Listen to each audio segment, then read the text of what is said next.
Well, looky what we have here. I got me a new car.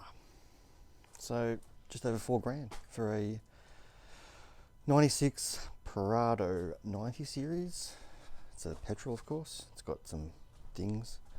Bought off a young bloke, but he said he bought it from an old fella and he never really fixed it up. So it's got pretty much old fella about it. I've just started looking around it and I thought, I'll turn the camera on to show you. So the speedo is at 298 and it feels it. I'm guessing, but I'm pretty sure this base of this seat has been replaced because that does not match that colour. That is dirty and that certainly isn't. And when you go on the passenger side, we have probably what happened to the driver's seat, which is collapsed there, but we have that happen.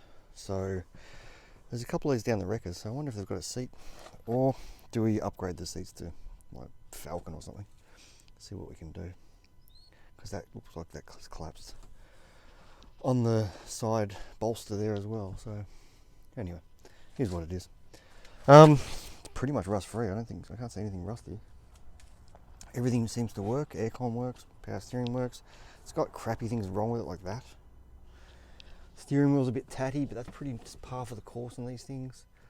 I'm going to see what, hopefully it's like every other Toyota and they all fit each other, and it may get a early RAV4 steering wheel. Gear shift looks okay. It's got its factory radio, which seems to work still. It's got a lovely sunroof, which I still haven't played with yet. The headliner is fully sag, but luckily it's got that big pin in the middle that's obviously a factory something or other. Factory something, and it's holding it all together, because that is 100% saggy.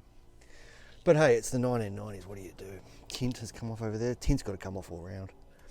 What else are we picking on? Alright, the tyres, someone put TAs on it. So again, someone cared for it and spent money. It's never had gas on it. It's got dual fuel tanks with dual gauges. Switches there. Haven't, obviously, I'm a bit scared to change. It's on sub at the moment, and I'll have to play with it and see if the other one does work. I'm pretty sure it will. Oh, it didn't have the back seats when I bought it. Guy didn't know anything about the back seats, but luckily, in the exact same suburb, someone will be selling back seats.